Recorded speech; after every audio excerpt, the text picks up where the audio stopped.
Middle-earth is burning to the ground, and I'm going to say something that'll make half of you close this video immediately. Oh boy, here we go.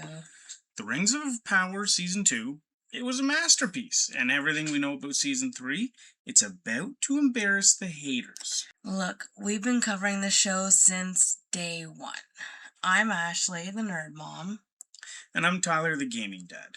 And today we're doing something massive. A full Season 2 review that actually defends the show's choices. Plus, every single Season 3 bombshell that dropped at Comic-Con. The Balrog speaks now, there's Love Triangle brewing, and the show is getting a Fellowship-style reboot, so make sure you stick around. That opening. Adar and his army slaughtering Sauron in the first episode. Go watch the reactions. Everyone was very confused. Because we know where this ends. We know Sauron forges the rings. We know he fools everybody. So watching him get murdered in episode 1, it forces you to ask, how? And that's the genius of it. This show isn't telling you what happens. You already know what happens. It's telling you how he pulled it off, and the answer is Anatar. The elegance of Sauron returning to Eregion as Halbrand, a man Celebrimbor already trusted, and then manifesting from a crackling fire as Anatar, the Lord of Gifts. Yeah. Sent by the Valar to heal Middle-earth. I mean, look me in the eyes and tell me that's not incredible television. What gets me is how they showed the mistrust spreading among the elves. Elrond refusing to wear his ring, that tiny choice rippled through the entire season. It's made the corruption feel real and not just inevitable. And Celebrimbor. Charles Edwards deserves a freaking Emmy for what he did this season. Yes. Watching him literally deteriorate while Anatar, Sauron, keeps whispering that he's this close to greatness. Yeah. You're watching someone literally break down. Yeah. 7 rings for the dwarves, then 9 for mortal men, and Celebrimbor can't stop. He won't stop, because his ambition has been completely weaponized. Yeah. And the way they increased the pace, Adar's orc armies marching on Eregion to kill Sauron, you think you're getting one kind of battle, and instead, Sauron casts an illusion over the entire city. The walls are crumbling outside, but inside the forge, Celebrimbor is working in perfect peace. That's exactly how Sauron operated, manipulating the environment and controlling the perception. It actually confused me a little bit because I couldn't understand why or how Celebrimbor didn't notice literal walls crumbling down around him. Yeah, I think that's kind of the point. But you saw all of his apprentices get worried about him, and they're all thinking, "How is he?" He lost his mind. Yeah, you're literally watching someone lose their grip on sanity right before your eyes. And that actor, oh my God, Charles! He pulled that off so well. I don't think anybody else could have been right for Celebrimbor. Yeah, nobody could have played him better. No. Okay. So, we now have to talk about the dwarves. This storyline actually broke me. So, following the earthquake that blocked the sun shafts, King Durin III, accepting those rings from Celebrimbor, you knew it was going to go wrong. But how it went wrong, I honestly didn't see that coming. Yeah, exactly. That power to see veins of wealth through solid stone, it was visually stunning, but it fueled a blinding greed that turned a good king into this horrible monster.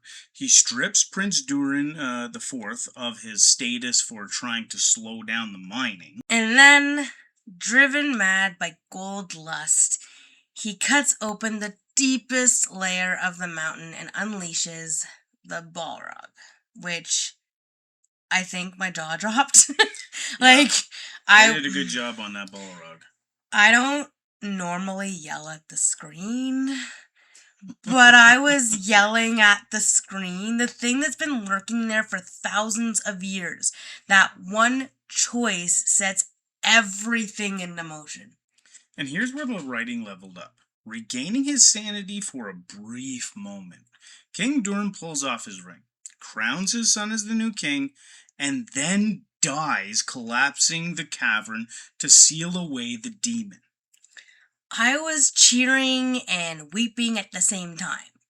Like, that's how you know it's good television. It's basically that earned emotion. Like, I wanted to throw things at the TV, Yeah. but then I was crying because, like, him and his son connect again in a way that you haven't seen them connect in pretty much the entire show.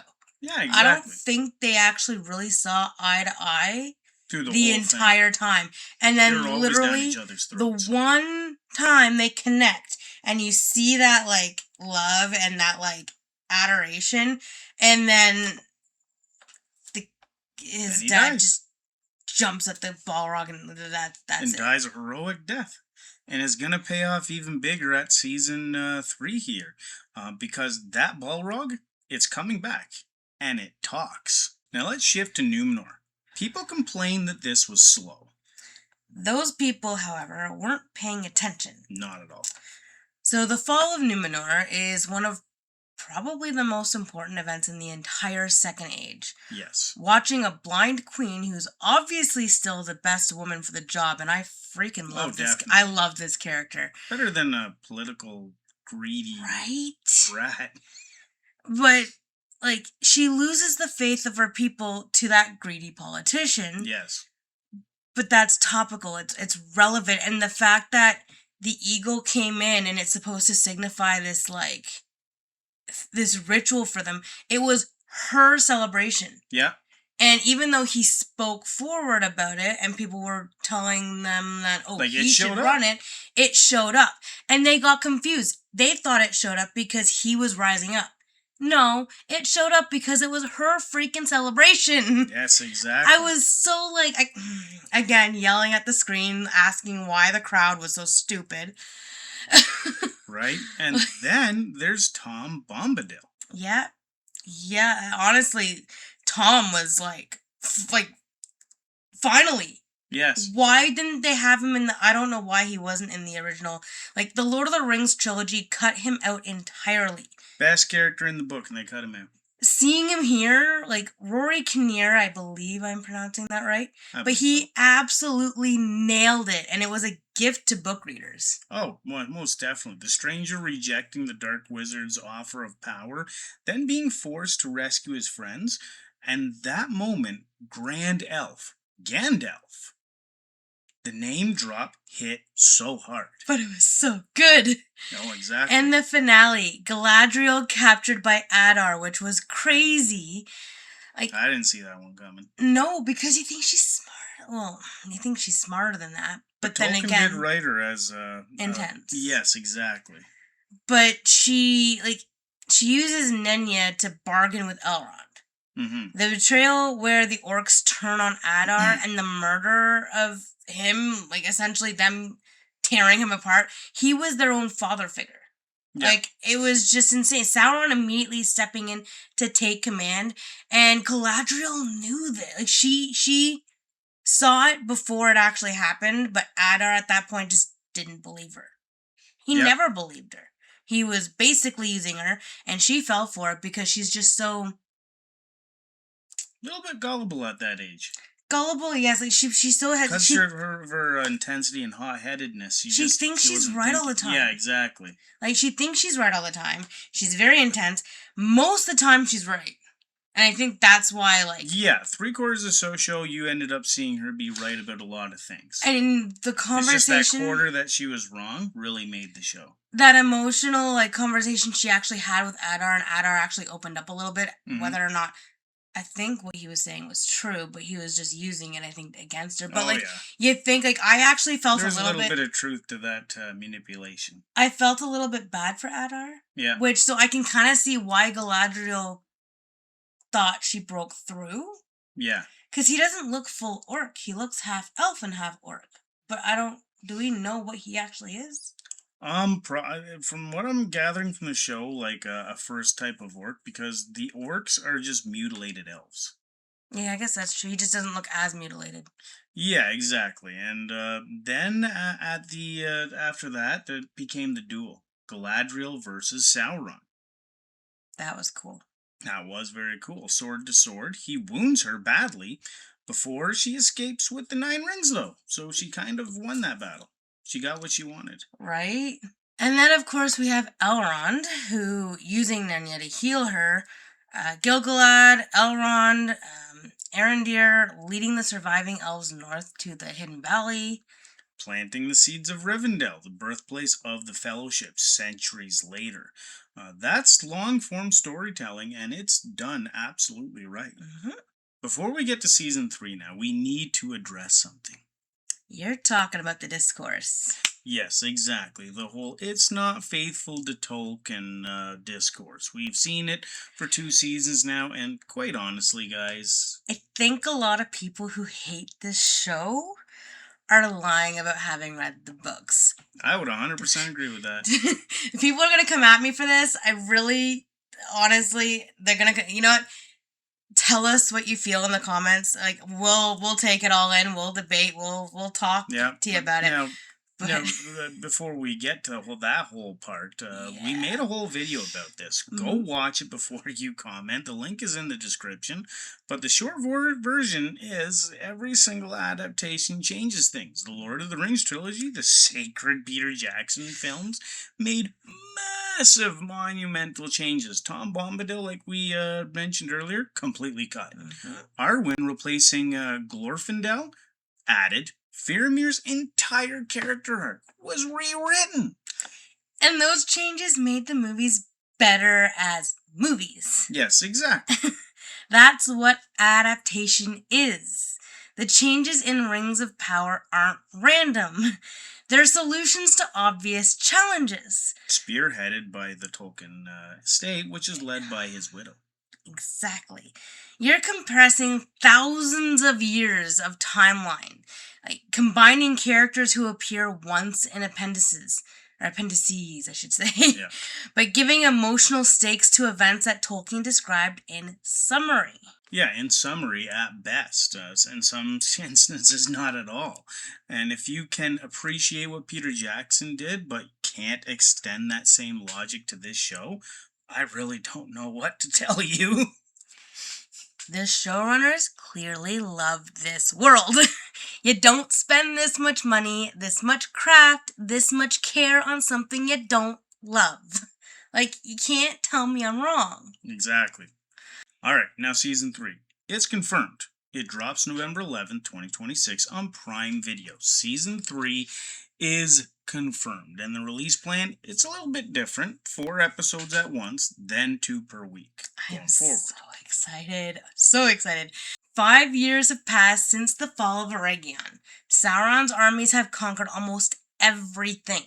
Only Khazad-dûm and the elven realms of Lindon and Rivendell still stand, and Sauron is in Barad-dûr. He's forging the One Ring that the Season 3 prologue details. Exactly, and the showrunners actually stated that the first 2 seasons were actually only lighting fuses, so all the people that are getting angry and commenting like crazy, it's going to be interesting. That's kind of what they expected and wanted, and season 3 is when the bombs actually start exploding, so this should be very, very intriguing. I cannot wait to see what people say about season 3 once it starts. They're making it accessible. Season 3 opens with a Fellowship of the Ring style prologue, narrated catch up to onboard new viewers. Smart move, at least I think it's a smart move. It's been 2 years since season 2 Fellowship style prologue, so we've been waiting a little while for this. Yeah, exactly. And now the casting bombshells. Jamie Campbell-Bower, Vecna, from Stranger Things, is playing Celeborn. And I've seen Stranger Things. I'm it was kind of hopeful for this. He's very good. They're very good at their craft. Galadriel's husband, who's been presumed dead for centuries in season 3 preview. And the showrunners have confirmed there's a love triangle brewing between Celeborn, Galadriel, and Sauron. That should be interesting. I am one for drama, and I am like... That will be drama haven. I am just like, I cannot wait. This is going to be a really good, like... it's going to be really good. Yeah. But after everything with Halbrand in season 1... You gotta be with me on the same page here. The chemistry was real. Oh yeah, definitely. Now her husband is back, Celeborn, and the tension, I'd say unbearable. Oh, definitely. And yeah. More casting here.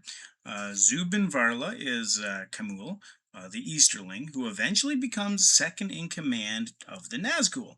Eddie Marson plays Thrain, King Durin IV's older brother. Andrew Richardson is Anarion. Elendil's younger son, Isildur's brother. And Adam Young plays Marnuk, a mysterious orc who may not be what he seems, states Comic-Con 2026 reveals. Yep, but Tyler... Yeah, I know. Simon Pegg! Yep, Simon Pegg from Shaun of the Dead is the voice of the Balrog. Oh my god, I can't wait. For the first time in any adaptation, the Balrog, it speaks. And Sauron, get this, Sauron learns the secret to forging the One Ring from the Balrog itself. That's a nice touch. They have a scene together, and Balrog speaks, and it's Simon Pegg. I can't wait to see Sauron speaking to the Balrog. I can't wait for like hearing Simon Pegg's voice as the Balrog. Like, what's he gonna do with it? Going from comedy to Rings of Power, like the man can do absolutely everything. Like the Balrog completely underrated actor. The Balrog is not like he's comedy. The Balrog is not. No, not at all. So this is almost like, and this might be a bad comparison, but it's almost like Jim Carrey going from his comedic style to, I think it was the number 23, where he became obsessed. Yeah. It was that like weird, like thriller type movie. Yeah, when he started doing more serious roles. Yeah, so it's gonna be, as you can tell, I am extremely excited about all of this. And the Nazgul, the proto ring race, we're finally getting their origin story. The 9 men who take the rings and became Sauron's most feared servants.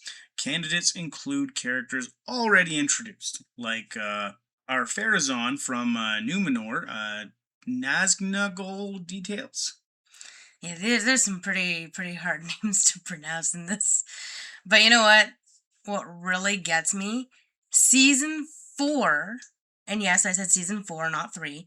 Season 4 pre-production starts this fall, before season 3 even airs. Season 4 pre-production is like... Yeah, it's already in the beginning and despite stages. the noise about costs, it's officially TV's first $1 billion series. The showrunners have been told that they get to finish their 5-season story. It's under Bezos' magical Halo 5-season commitment. 185 million viewers worldwide. Season 1 is still the biggest TV premiere in Prime Video history. So take that, haters. Yeah. This thing is not going anywhere. So that's where we stand. Season 2 was a masterstroke. Season 3 is shaping up to be even bigger. We want to hear from you, though. What was your favorite moment from season 2? I am so curious. I will be in those comments telling you my favorites as well. Are you excited about the Balrog speaking? You know I am.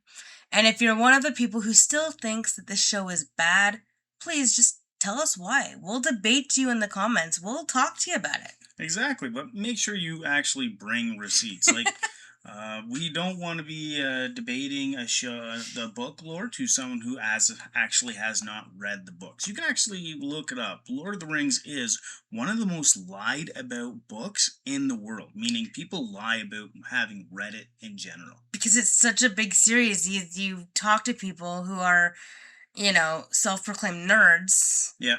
Nerd mom, gamer, like we know our our stuff. Like, And if you don't like the show and you haven't read the books, Yeah. that's fair. I mean, it's all up for opinion, and if you don't like it, you don't like it. That's okay. But if you don't, if you're gonna state that you don't like it because it's not accurate to the books, tell me why and bring the receipts. Because if you haven't read the books and you're stating you don't like it because it's not accurate to the books, that just don't make sense. See, I will admit right now, I am not one of those people. I have not read the books. I will state that I am not, my focus doesn't remain trying to read. I'm working on it, but I still love the show. And even if I didn't love the show, I wouldn't sit here and debate Tyler, who's read all the books, about things that I don't truly know. Like, I can't fake it. I don't know how other people say that they can. Obviously, they're missing stuff. You know, we've like I said, we have that video kind of talking about it a little bit more. But I will say, if you did enjoy this breakdown, we would like you to smash that like button. We want you to subscribe if you want more deep dives like this. It's absolutely free. We're covering all of this at Nerdscape Odyssey. Yeah, and we're the gamer dad and the nerd mom, proving you don't need 8 hours a day to love great stories. Just good taste and a later bedtime.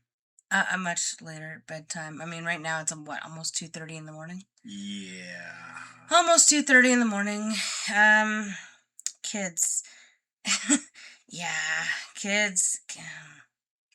But yeah, you know what? Later bedtime. Crazy kids are down for the count. And if you want to, I mean, we'll see you in the next. I hope we see you in the next one. But remember, The door is shut. Except for Season 3.